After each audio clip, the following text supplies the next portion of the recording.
Paula Di Fiore y Daniel Germanos son dos escritores contemporáneos que durante el aislamiento del coronavirus tuvieron la ocurrencia de abordar juntos historias de la cuarentena, una saga de 10 cuentos policiales inspirados en casos reales. Hoy vamos a compartir el primero de los trabajos, El maletín.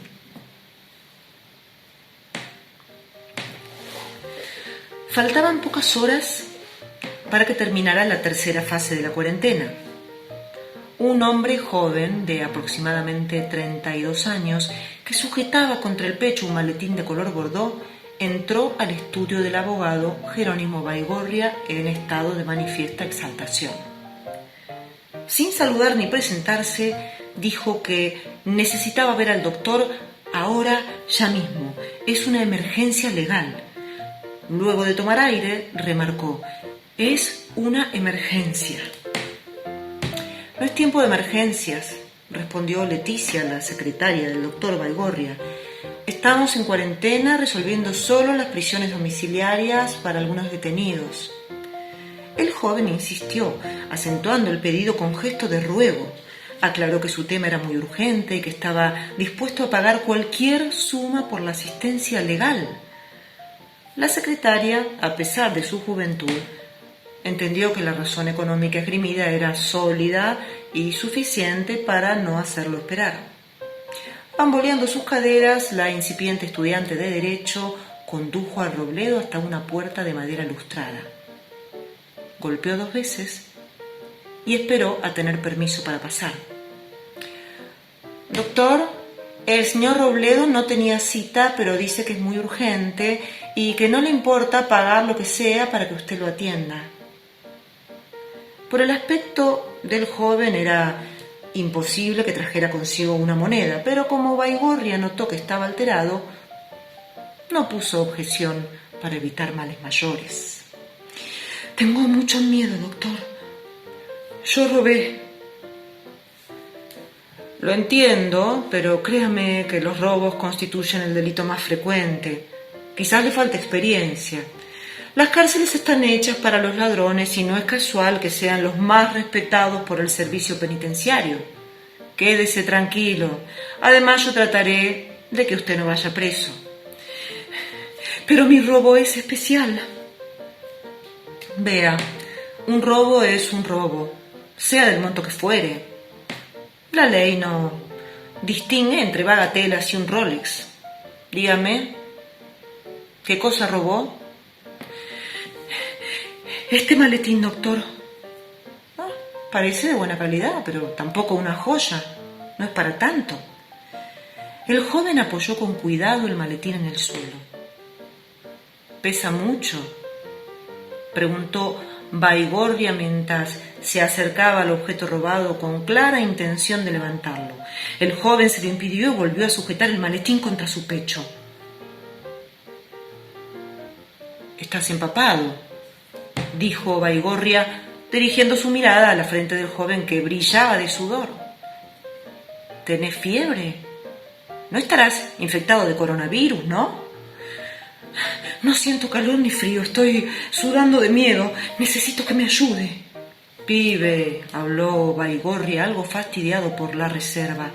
«¿Por qué tanto misterio? Decime qué guardás en ese portafolios». El joven presionó el broche dorado del cierre y lo levantó con las 2 manos para posarlo sobre el escritorio. Metió ambas manos en el interior y comenzó a sacar fajos de $10.000, uno tras otro, hasta cubrir toda la superficie.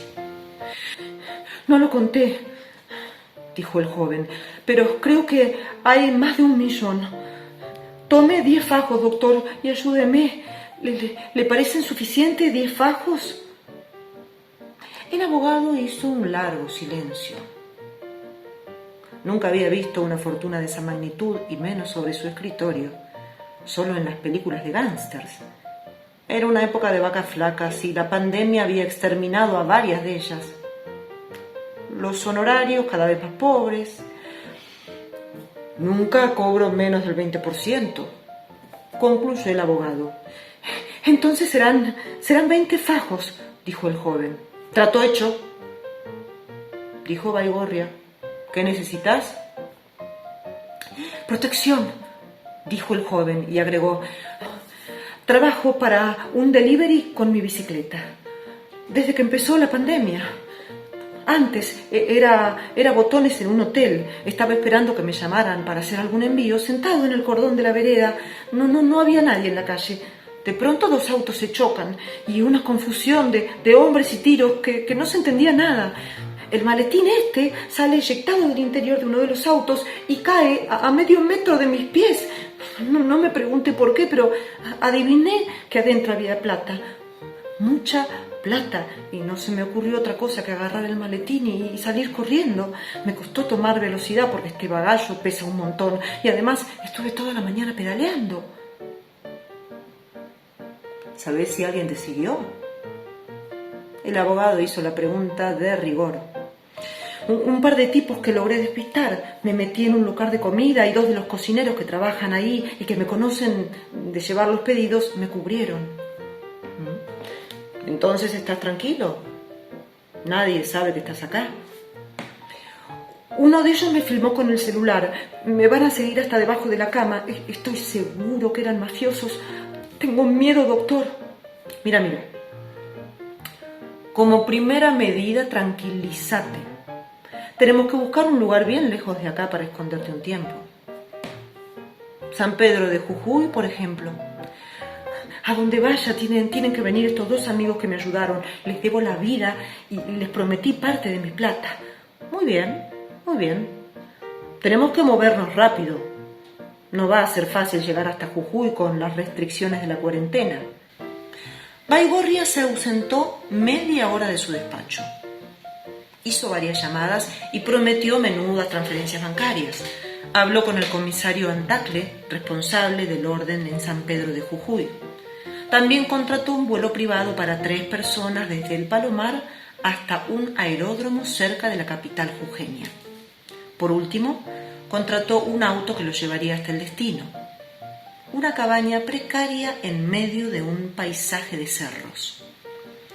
Baigorria regresó a su despacho con 2 tazas de café. ¿Te gustan las montañas? Prefiero el mar, contestó Robledo inocente. Otra vez será, concluyó el abogado satisfecho con su trabajo. Desde las cercanías de la Casa Rosada, un hombre robusto de bermudas color tiza, barbijo azul y amarillo y zapatillas gigantescas, marcó temblando un número de celular. Con tonada paraguaya le habló a su jefe. Tenía que decirle de la mejor manera que habían tenido un problema con un sujeto desconocido que les había llevado la recaudación de todo el mes. El mocho sabía que ya era hombre muerto. Aunque su jefe guardaba un especial trato de preferencia hacia él, tal vez porque su madre había sido una de las amantes de don Abraham, tal vez porque él pudiera ser su hijo. Los hombres poderosos y creídos de ser imbatibles como don Abraham suponen en el fondo que están rodeados por estúpidos. Por eso dijo antes de colgar: «Mira, mocho, ya saben lo que tienen que hacer. Y si no lo saben, lo aprenden. Pero esa plata la quiero de vuelta».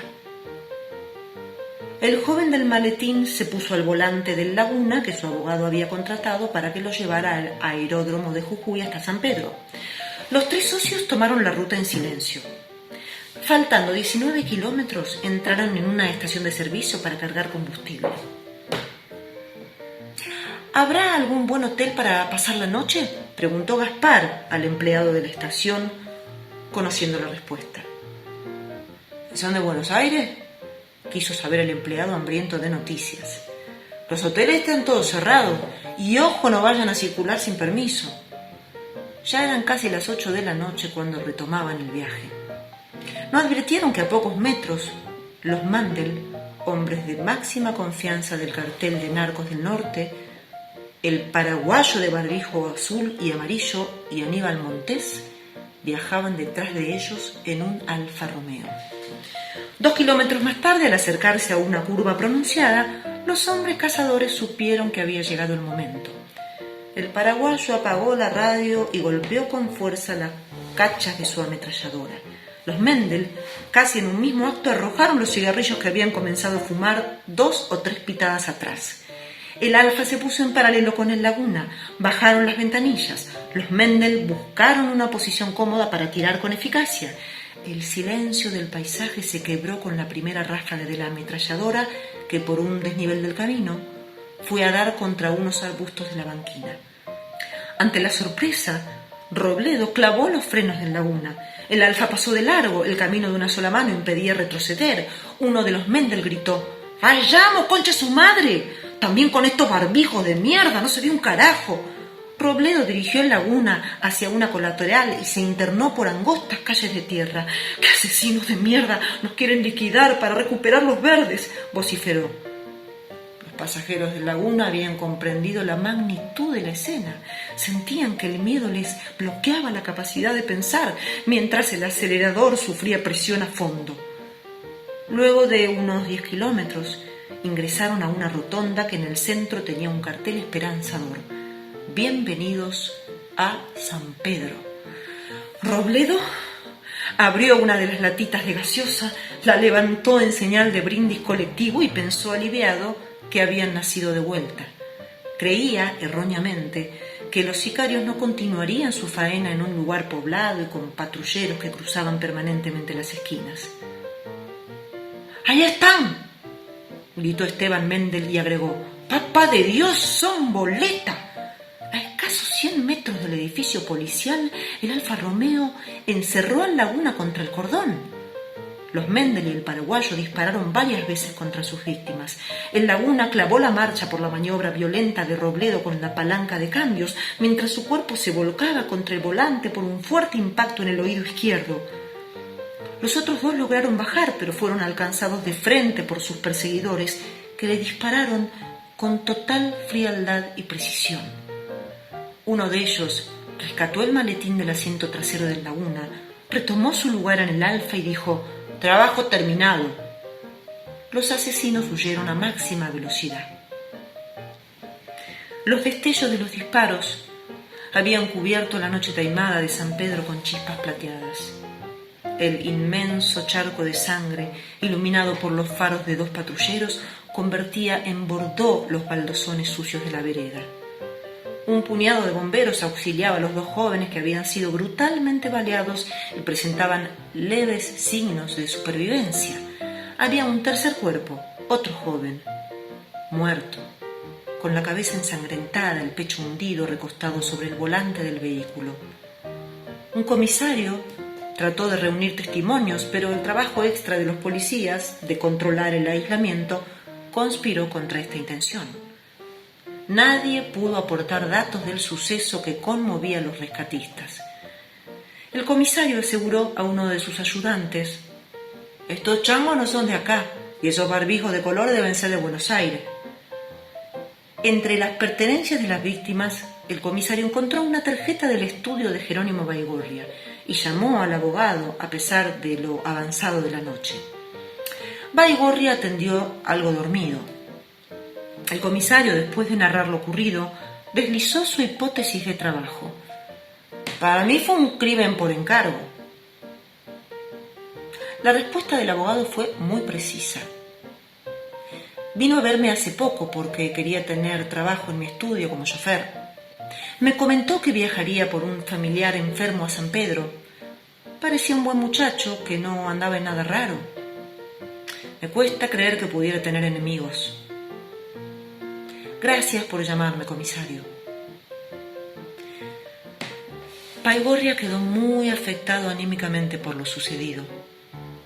Decidió tomarse la cuarentena en serio y dejar transcurrir el aislamiento en su chalet de Villa Yardino, en Córdoba. Leticia le sacó el permiso para circular. También cerró con doble llave la oficina y dejó un pequeño cartel en la puerta: cerrado por cuarentena. Poco tiempo después, mientras hacía su rutina matinal de caminar hasta el pequeño arroyo que bordeaba la sierra, inesperadamente oyó una voz grave que interrumpió su relax. «Doctor, necesito ayuda».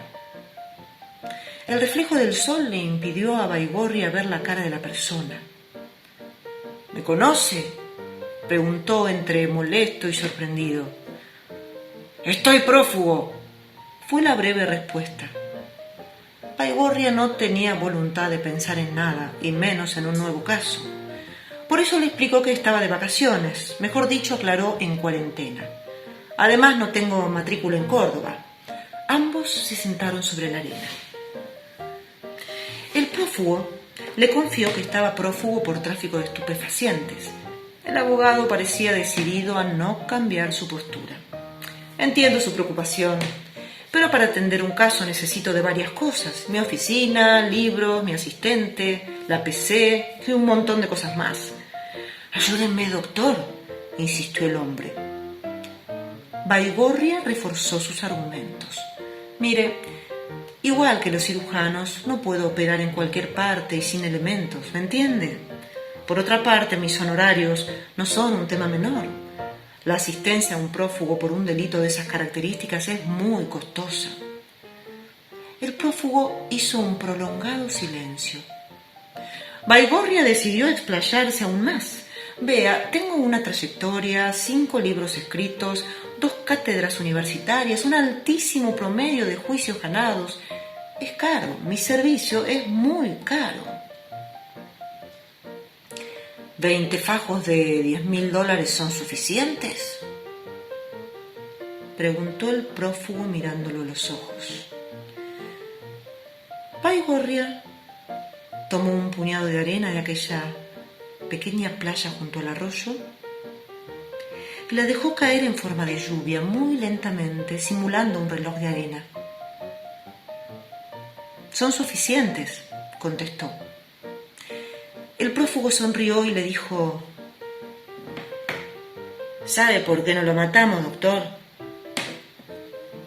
Baigorria miró a su nuevo cliente sin demostrar ninguna clase de preocupación por la frase amenazante.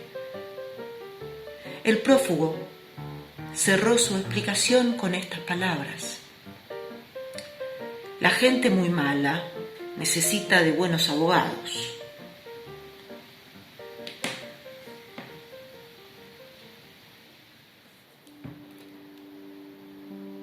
Y así termina El maletín, de Paula Di Fiore y Daniel Germanos. Nos vemos en el próximo cuento.